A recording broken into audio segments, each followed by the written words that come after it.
क्या कभी एक आम बच्चे ने पूरे भारत को जीतकर राजा बनने का सपना देखा था? क्या एक युद्ध इतना भयानक हो सकता है कि जिसने एक निर्दयी सम्राट को बौद्ध भिक्षु बना दिया? आज हम जानेंगे चंद्रगुप्त मौर्य और अशोक की अनसुनी, सच्ची, थ्रिलर और सस्पेंस से भरी कहानी। ये कहानी सिर्फ इतिहास नहीं है, ये कहानी है एक गुरु और शिष्य के संघर्ष की, एक साम्राज्य के निर्माण की और एक सम्राट के बदलने की। भारत में जब हर जगह छोटे छोटे राज्य आपस में लड़ रहे थे, विदेशी आक्रमणकारी यहाँ की जमीन को रौंद रहे थे। यही समय था जब चाणक्य ने ठानी भारत को एक करना है। और चाणक्य की नजर पड़ी एक छोटे बच्चे पर जिसका नाम था चंद्रगुप्त। कहते हैं चंद्रगुप्त मौर्य एक गरीब परिवार में जन्मा।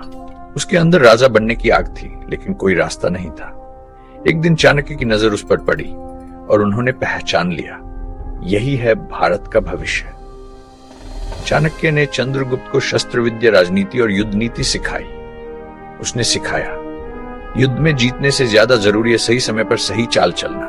धीरे धीरे चंद्रगुप्त ने चाणक्य की मदद से अपनी सेना खड़ी की और युद्ध के मैदान में उतरा। तब मगध पर नंद वंश का राज था, जिनका अत्याचार और भ्रष्टाचार चरम पर था। चाणक्य ने शपथ ली थी कि जब तक नंद वंश का नाश नहीं करूंगा, अपनी चोटी नहीं बांधूंगा। चंद्रगुप्त और चाणक्य ने मिलकर नंद वंश को गिरा दिया और मगध की गद्दी पर चंद्रगुप्त मौर्य को बैठा दिया। मगध पर शासन करने के बाद चंद्रगुप्त ने पूरे भारत को एक करने का सपना देखा। उसने धीरे धीरे अपनी सेना को संगठित किया, उत्तर पश्चिम की ओर बढ़ा और सिकंदर के सेनापतियों को भारत से बाहर खदेड़ दिया। धीरे धीरे चंद्रगुप्त ने भारत का पहला विशाल साम्राज्य खड़ा किया, मौर्य साम्राज्य। क्या आप जानते हैं, चंद्रगुप्त मौर्य ने एक ग्रीक राजकुमारी हेलेना से विवाह किया था। यह विवाह एक रणनीति का हिस्सा था ताकि ग्रीकों से शांति स्थापित हो सके। शासन के अंतिम दिनों में चंद्रगुप्त जैन धर्म की ओर आकर्षित हुए। उन्होंने अपने पुत्र बिंदुसार को गद्दी सौंपी और श्रवणबेलगोला में सन्यासी बनकर अपने जीवन का अंत किया। अब कहानी में आता है अशोक, बिंदुसार का पुत्र, जिसने मौर्य साम्राज्य को नई ऊंचाइयों पर पहुंचाया।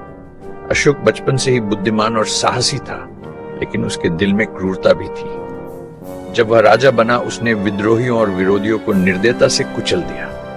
अब आती है वो कहानी जिसने अशोक को बदल दिया।